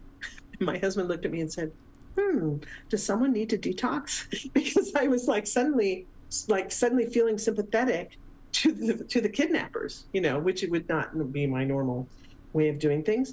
And so I was kind of shocked, because I realized I had gotten so immersed and so connected to this person that I really understood the ideology and the beliefs and everything without any words being exchanged other than the name. And so I actually sent that name to the investigators, who had never heard of this group. They investigated, and that group existed right where the person was kidnapped. And then we eventually became known that that was the group that actually kidnapped the person. So that name came to me through remote viewing and connecting with this guard. And were the victims recovered?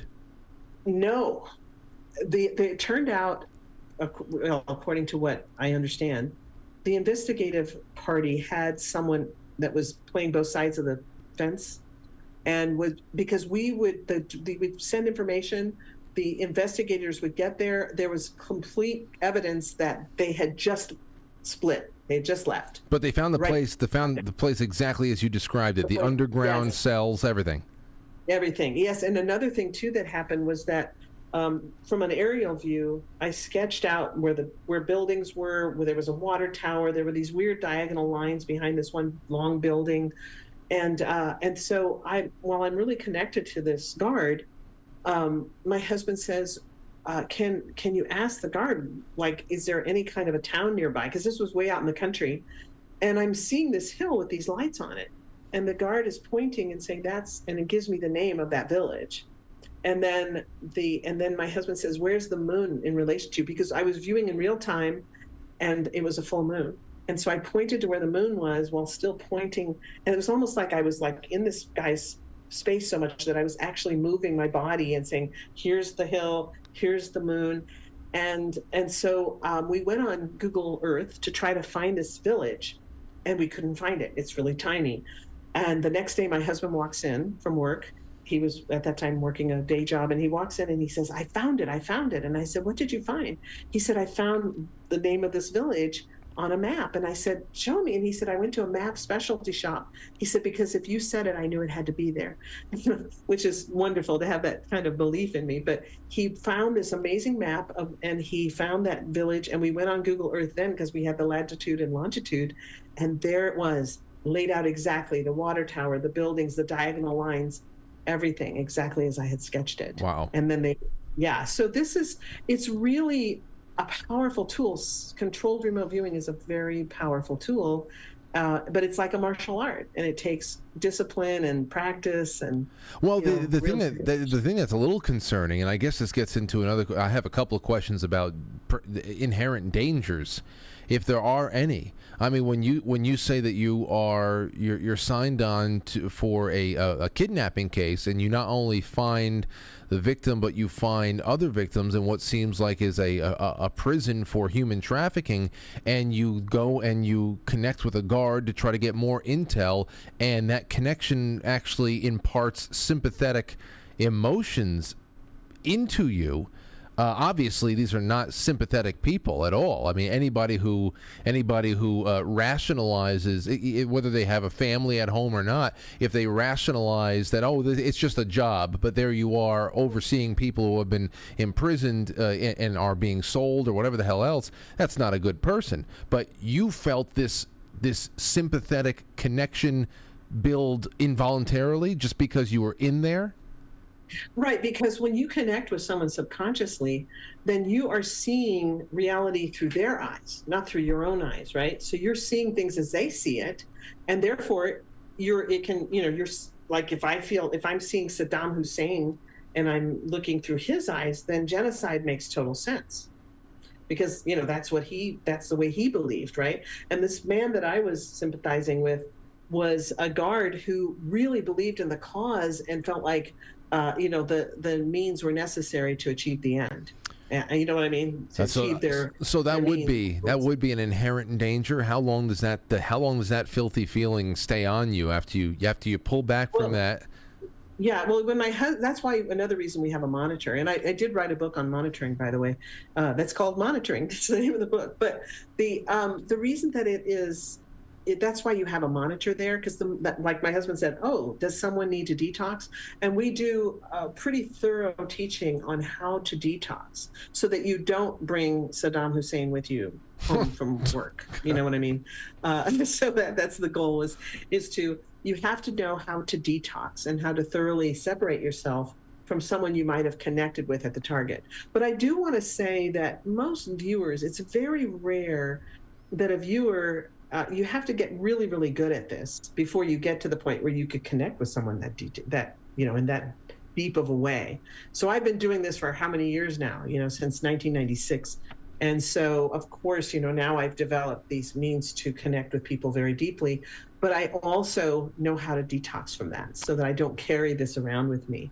And that's really important as well. I mean, I have 9 children and 22 grandkids and a beautiful 2-year-old great grandchild. So I sure don't want to be bringing, nasty people home to, No, definitely and I not. don't want anything inhabiting me. So it's not like getting demon possessed. It's more like having a connection with someone. You have this momentary connection and you really can get kind of drawn into that. But then you can also hang up the phone, and go for a walk, go get a massage, go play some music, dance, watch your favorite movie, and disconnect from all that by immersing yourself back into your own reality and Okay. making sure that you're really separating from that. Well, I have a small list of questions here that I gotta get them in, and I don't know if you want to. Maybe we can do almost like a not necessarily a speed round, but we have about 10-15 minutes left before I have to start taking super chats and wrapping up a little bit. But this is so rich. I mean, obviously, Laura, you and I can go for a couple more hours easily, obviously. But for the first question I have for you is there any sensory ways for a person, especially if you know about the craft and all that stuff, what you're doing, is there any way to detect that you are being remote viewed? What if you were a little bit more of a wise to this kind of this kind of talent? I don't want to equate you to the prison guard, but let's just say just some other target of interest. Is there any way to detect somebody is here, let alone not only just hear from maybe across the country, hear from 50 years in the future? I mean, you're talking about Jane. I would love to talk to you about this because I get letters from people who are terrified that they are being remote viewed. And so, Frank, it's really interesting because, first of all, I want everyone to know that to be able to accurately remote view another person who is removed from you in time and space, it takes a great deal of talent and it takes a great deal of effort. It's not something that a person who has a life and who has children and grandchildren is going to want to do just for a lark, let's say. You know what I mean? Like, I think I'll go check on what Frank's doing tonight. Right. Yeah. Like, I don't want to be a voyeur. That's exactly what I'm thinking about. Yeah. So how many voyeurs are out there? Okay, so what people have to realize is, number one, remote viewers have lives and have better things to do. And so when people go, but I know I'm being remote viewed. Okay, well, are you carrying military secrets? Are you carrying state secrets? Do you have some sort of important knowledge that makes you a target that you would be being remote viewed? Because if not, you're probably suffering from some sort of narcissistic paranoia. That sounds cruel, but what I've found is that a lot of people who do reach out and say, hey, I think I'm being remote viewed, and I ask all the questions to find out, well, are you in a high position? Are you in, why would someone want to remote view you? Because most of the remote viewers that I know that have achieved the level of a skill that they could remote view you if they wanted to, sure have a lot better things to do, and they're usually not of a voyeuristic nature, Yeah. And so I always say, be cautious about those kinds of fears because it can lead to paranoia and just, make your life unpleasant when it doesn't have to be. Well, here's the hoping. Here's another one I got for you is you brought up poltergeist situation in the beginning. What about death? The link between, or any kind of relationship between death and remote viewing? Is there anything that, like, for example, can a person remote view a room as someone is dying, or in a hospice ward or ICU? Is there a way to interact with departing spirits? I know that now we're getting into a little bit more, the supernatural aspect here. But if you're able to traverse time and space and talk to a guard from, on another continent, or at least get into their minds, what about a consciousness that's passing from one life to the next? Yes, definitely. That's definitely doable. In fact, when Lynn Buchanan was in the military unit, one of his taskers did task him several times to be remote viewing someone just as they were leaving this life. Excuse me, have to cough for a minute. It's okay. And he found it fascinating. And I think he was tasked with it because he had indicated that he had a fear of death. So it was kind of like, oh, well, let's give him these targets, see how he does. She's doing all right. She's okay, everybody. For everybody in podcast land, she's fine. She's fine. Sorry. I had to cough every now and then. It's really dry out here. I'm up in the desert and it's dry. So sometimes when I'm talking a lot, my throat suddenly gets really dry. But anyway, so in talking about that, it's interesting because I've had a lot of experiences with kind of mediumistic. Again, she's just fine. It's a dry desert. It's a dry heat. And I'm going to be worried about me. No, it's all right. Anyway, so yeah, and I'm an old lady too, guys. Yeah, every time you say that you got a great grandchild, it kind of freaks me out because you just look so young and youthful. Thank you. I appreciate that. No, yeah, I have a beautiful great granddaughter. But anyway, so yeah, my oldest daughter is 47. My oldest child is 47, and she's a grandma. Wow. Yes. That's wonderful. This is so but great. I was a grandma. I was a grandma by the time I was 37. So that's good. Anyway, so we're talking about death. Yes. Yeah, and so for many years I had these experiences with ghosts, and I was really freaked out by it, and I was like, oh no, I'm not going to go there, And I just fought it until finally I couldn't fight it anymore. And I finally decided, hey, if I have this ability to help people kind of, reach closure or have a message that helps. A young man came to me. He called me and made an appointment with me. This was years ago. I had an office, and he, an office where I did mediumship work. And he called me and made an appointment. And then right before the appointment time, he called me to cancel it and left a message that he wanted to cancel it. And I called back like instantly, and he didn't answer. So I knew he was deliberately not answering. And I left a message for him saying, I think the reason you canceled your appointment is because you're a Christian and you're worried that this might be displeasing to God. And I said, and I just want you to know I was a missionary for 20 years. And I do this because I feel like God gave me this gift and I need to help people with it. But that's totally fine. Don't worry about canceling your appointment. And so he instantly called back and said, could I keep my appointment? I said, yes. So he comes to see me.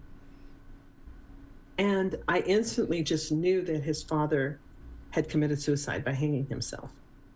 And that this boy was frightened and angry and, upset and didn't understand why. And I was able to see literally like a movie exactly what had taken place. Where his father had had a fight with his wife, and the wife he had was not this boy's mother. And I described her, and he said, yeah, he married her 4 months ago. And, just having this conversation with him. And I said, they're in the kitchen. There's a side door in the kitchen. He goes out the side door and into the back. There's a shed in the back. He's like, how are you seeing this? Because I was completely describing everything that he lived in. And I couldn't, it's like I cannot understand. I cannot explain how I was seeing that. And I was able to explain exactly what happened, what he did, and what he was thinking at the time. In another case, a woman came to see me, and I was describing this man, and she was saying, yes, that's right. Yes, that's what he looks like. Yes, that's what he's wearing. I said, he's wearing like an auto body shop with his name on his chest, And she said, yeah, he owned an auto body shop. And so then, I just said, well, I'm not getting anything else. And she stood up to leave, and all of a sudden I had this stark vision of this man with the auto body outfit on, splayed on the floor with his chest blown open, and these 4 guys that had come in and murdered him. And she sat back down and said, this is why I'm here, and so I went on and explained everything that took place and what he was trying to communicate with her. Don't mess with this. Don't try to find out who did it. I apologize that I didn't leave you in my will or didn't marry you because I didn't know I was going to die this soon. But I didn't want this to happen. And, so there was this whole message that came through quite detailed. And, I just felt like this was great that I could give this information, and it's just felt like a gift. I didn't feel like it was a seance or that I was communing with the dead or anything like that. This was just information that was coming through. And even now, I couldn't guarantee you that I was speaking to that man. I just know that there was information that she needed that was coming to me somehow, whether we are all just consciousness experiencing itself through these bodies, or whether there are individual consciousnesses that can communicate after they leave the body. I don't know. I don't attempt to try to understand all the mechanics. All I know is that there have been so many times with very specific information that comes through. And like, I remember talking to this one couple, and I was like, well, who is Eugene? And I mean, when you think about and they went, oh, well, Eugene is this guy's father and da da da. But how would the name Eugene come to me? It's not like a common name, like, do you know someone named John who's passed over? It's more, right. It's more like, it's more, a little more specific than that. Or the name of the group that kidnapped the guy. That was a very long name, very specific.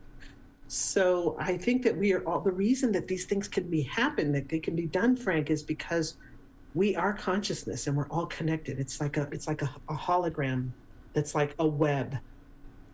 And time is all around us. It's not linear. And we can reach up and experience things from any point in time, because time doesn't roll out in a consecutive line. Time is happening all at once.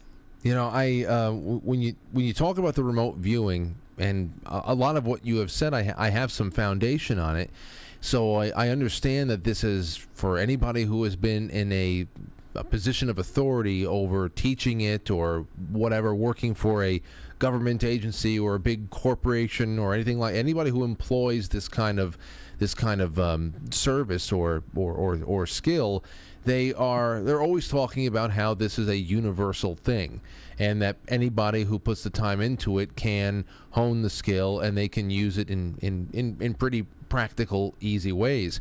What you're describing right there from the medium's standpoint is something that that is a very rare gift. I really do. I do believe it's real, and I do believe it's a gift, because it's not something. I mean, there's so many charlatans out there, and I'm sure there are a lot of people who hear this and think that everybody who says they can do this is a charlatan and must just be, talking to yourself and getting lucky and all that. But I do believe that there are some people out there who've just got it, and I know that what you're describing right there is far different from remote viewing and teaching that on a level. I mean, this, what you just described, I don't believe can be taught.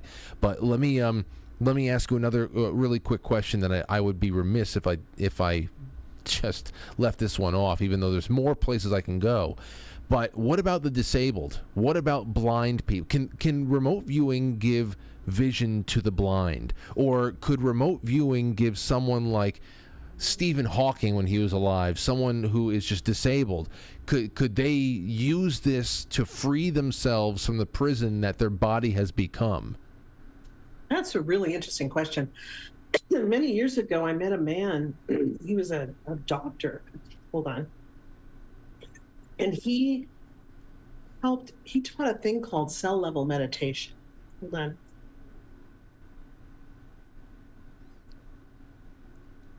Jeez. Second. No problem. We're almost done, Lori.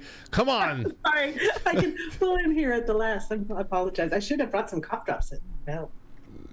Anyway, so he taught cell level meditation. It's an amazing thing. And I had blood poisoning and lines going up my leg, and I did this cell level meditation. With an hour, it was gone. And he had a friend who was blind, who used this on his eyes and regained his sight. Oh, but you're talking about a moment of physical healing. That in itself is pretty remarkable.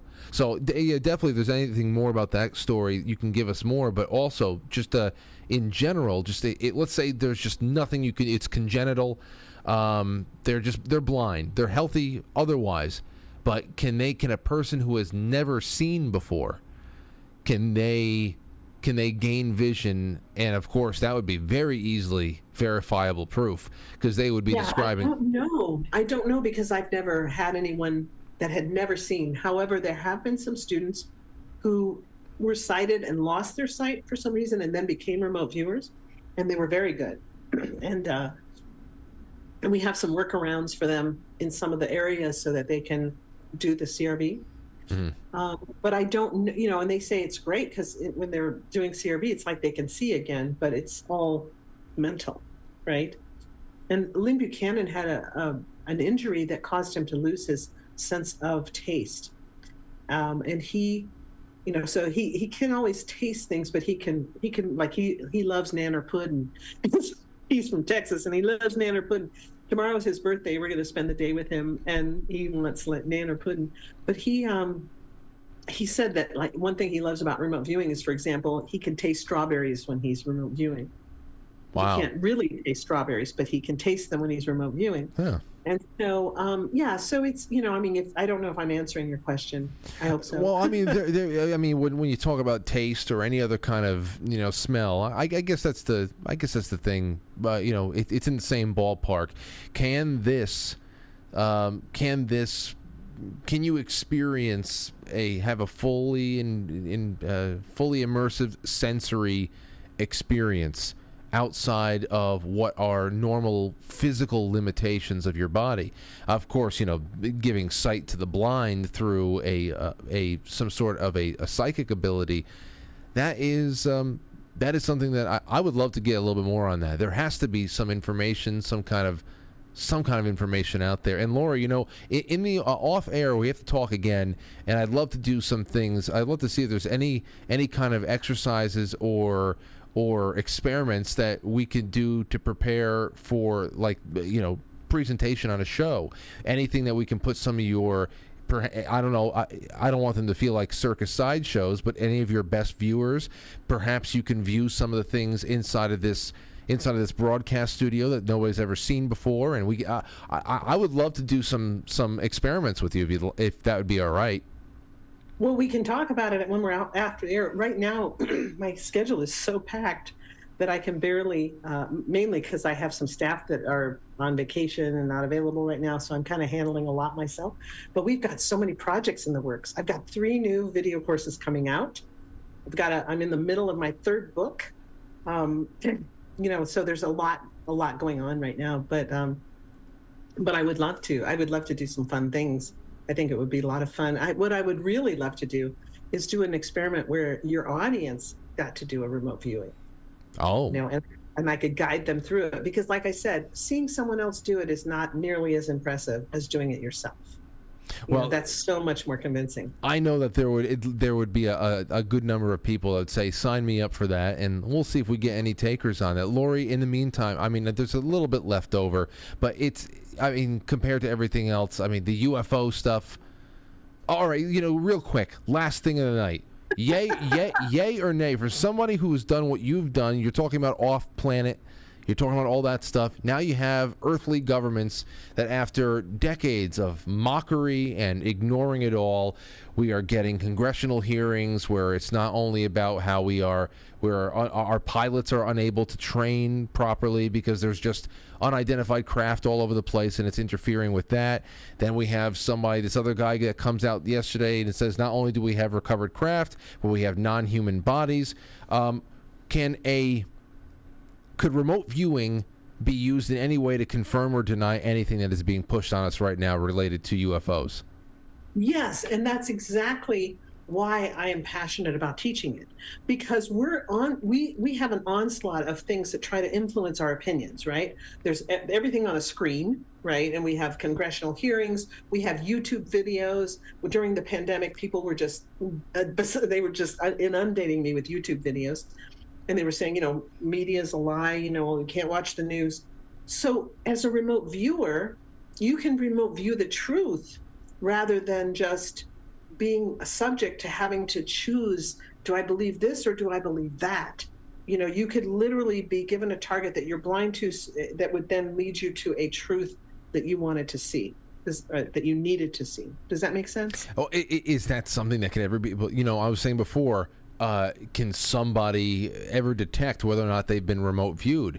Well, I would have to imagine that one place that would have to, by just nature of its existence, need to be paranoid is a place like S4, Area 51, Wright-Patterson Air Force Base, all these places of legend and lore, from Roswell to everything else. I'd have to imagine that they would have to have their psychic, nightclub bouncers making sure that nobody's taking a peek into some sort of an underground bunker out there.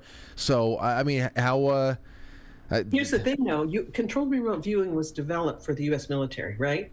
And they developed it in such a way so that it would be undetectable, because if it was detectable, it wouldn't be very useful as a tool for spying. And so it's designed, if it's done correctly, to be completely undetectable. So the answer is, can someone detect if they're being remote viewed? Not if it's a real remote viewer viewing them. The answer is no, they can't detect it, especially if it's being done properly. So whereas OBE, if someone goes out of their body and comes to visit you, you could possibly see them. There's documented cases. It's like a bilocation where you actually see someone in two places at once. Yeah. So as far as this being a tool for the U.S. military, or a tool for spying, one of the experiments they had to do was to see if there could be a location that could be protected, so that remote viewers could not view it. And that took a lot of experimentation and work, but they were trying to shield something. They knew that the Russians had an installation that was protected, and they couldn't remote view it. So they had to find workarounds, like a back door, like a hacker at a computer, mm-hmm. to get in and remote view it. Well, that's some stuff right there. I don't know if you do anything on this growing interest, or this growing narrative that's being built up for us with the oncoming alien invasion that is being rebroadcast and built up now by everybody who used to deny it.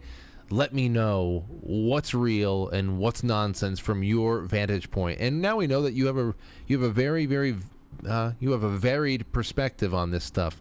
So I would love to hear back from you on that. Lori, do you have anything coming up? Any appearances? I know you were talking about the classes that people can check out on your website. I have your link in the description of this episode, so they'll be able to click through on that.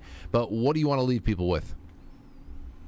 What I would love is if you're interested at all in learning more about what your mind can do, and you want to explore your own boundlessness, do go to intuitivespecialist.com, because I do have a free course there. It's a completely free. It's not a sales pitch.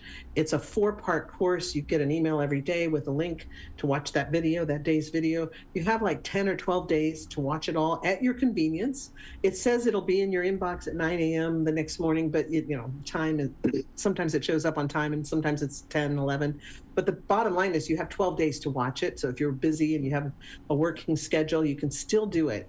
And people write me all the time and say, oh my God, I just took your free class. I can't believe what I just did. It was amazing. And there's no trickery to it. It's just a written methodology that's designed to separate your consciousness from subconsciousness.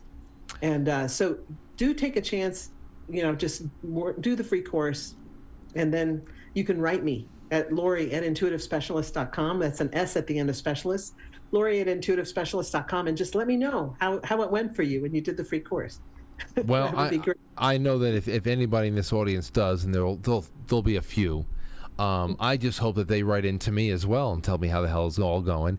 And I want to, as much as I would love to do an audience experiment, we definitely have to have some fun, because I would love to. I've asked a number of people, hey, I've got something on the table, the coffee table over here in the broadcast room right now. Tell me what it is, and I am a believer for life. That's what I always say there, Lori. But we'll talk. We'll talk after the show. Thank you for everything tonight. Thank you so much for having me. I really appreciated being here. It was a lot of fun. Okay, be well. Thanks. There you go. There's Lori Williams. Lori Williams, ladies and gentlemen. I hope you all enjoyed her as much as I did. And that's a nice end of the week. But we're not done yet. We have some things to do. I'm not going to go on a commercial or an intermission right now. I just want to get into what you guys and gals are saying. What do you think? I think that there's a lot. There's a lot there. A lot there. I do believe in this ability. I do not believe in the inherent, in the idea that this ability or looking into it is inherently bad. I never, whether it came to remote viewing or OBEs or even the talk about UFOs and aliens, it never shook my faith. So that was nice to hear that it only expanded her.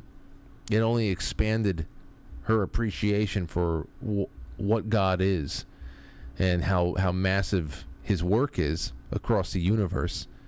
But you know, there has to be a lot of different opinions out there, and I can't wait to get them all. The Sentient from Theta says, great guest, Frank. 2 questions. Damn it. Have you ever remote viewed cold case or a murder? Like JFK. Well, I don't know about the JFK thing. That is a great question. We could have gone for 2 more hours. But as you can see here, there was the kidnapping situation, which was very odd about the almost assuming the sympathetic rationalizations of why the prison guard was there, overseeing all of the human hostages. And can you remote view variables in the future to predict an event? I think that would be an interesting question to hear the answer to, especially if the event is something non-human related, something not related to human will. I'd have to imagine that it is far easier to remote view the fixed past than it would be the ever-changing future, because of how any number of things can knock a person off course in a matter of 30 seconds. For something you could have viewed 30 seconds ago, something changes, and then all of a sudden you have new variations. Another question I could have gone to if we had the time, but we're almost done here. Another question I could have gone to is, if that peeking into the past, is that immersive? Now, obviously, she wasn't talking about the ability to go to Jane Goodall's hut and pick up a cup and throw it across the room like it's Ghost or something like that. But she's there. It's real. There's almost like full sensory immersion into the whole thing. I started wondering if this kind of remote viewing is contributing to what we've been talking about lately with the Mandela effect.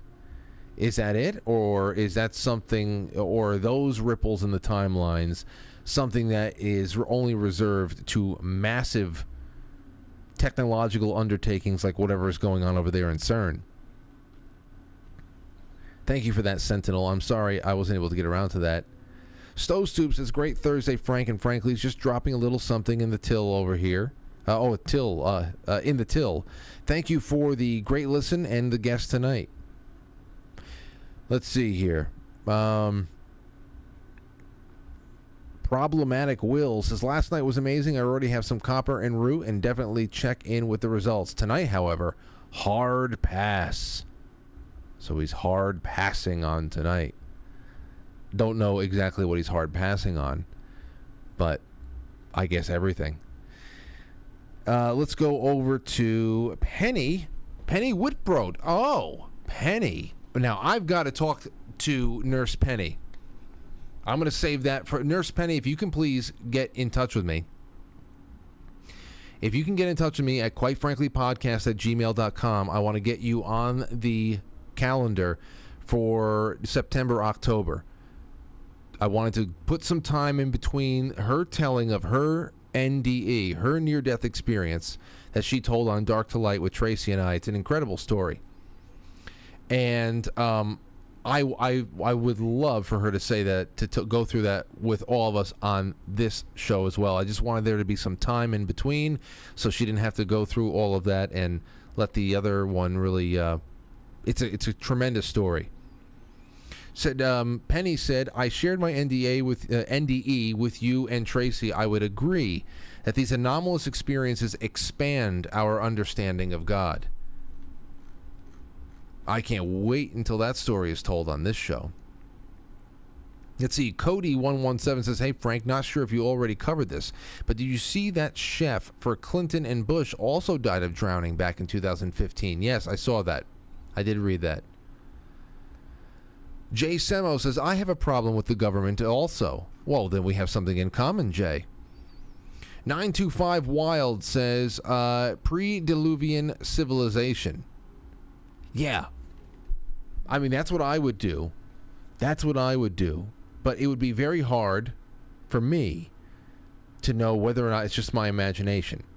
Regardless of how much, and I understand to do things like the color, it's pretty much, the remote viewing. In the beginning of Ghostbusters, when, Bill Murray is sitting there, Venkman is there, and he's doing the flashcards, and he's flirting with the girl, but the other guy is kind of getting it right, but he's ignoring all the real results he's getting, and he's giving him the electric shocks, and he's trying to get a date with the girl.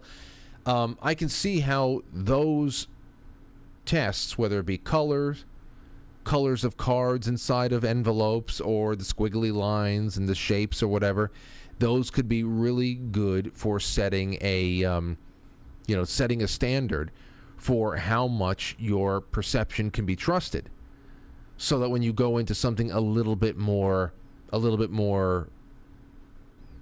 harder to verify, like the ancient past, where there were no recordings or pictures or anything of how something was done, like the building of the pyramid, I can see how it would give your remote sessions a little bit more credence, although there is going to have to be at some level of you just taking a leap of faith and believing a person's visions for something that can be the actual truth. Fascinating. Just fascinating. Cave Toad says, "Was great to see Rob in studio. I may have to stop using pills because of the limit on characters. Which method takes the smallest cut? How much does Rumble take?" I have no clue, Cave Toad. I have no clue. But I appreciate you one way or another. Wild25 says, "Ingo Swan, numbers and dates are impossible." That's what he says. Again, 925 says, "Robert Monroe, astral bodyguards. True? Does she know?" Well, I brought it up, the astral bodyguards. Here's the thing. We're not talking astral. I had a couple of lines of questioning going into this that I realized don't even go into this, because what she's describing is that, Albert Taylor, that's a guy we would have to talk about with astral bodyguards. Where you're leaving your body, you're floating around, and we got to bring him back. That's another one I'd love to talk to in the fall. Anyway, it seems like everybody had a good time. That's all that matters to me. Over on pilled.net, thank you, Doug Simmy. Thank you, Loyal to the Foil. Belushi says, "Love to the Franklies." Robert Sarnes, Cave Toad. Let's see. Does Rob have a problem with remote viewing? I could swear he really was hesitant about the astral realm. No.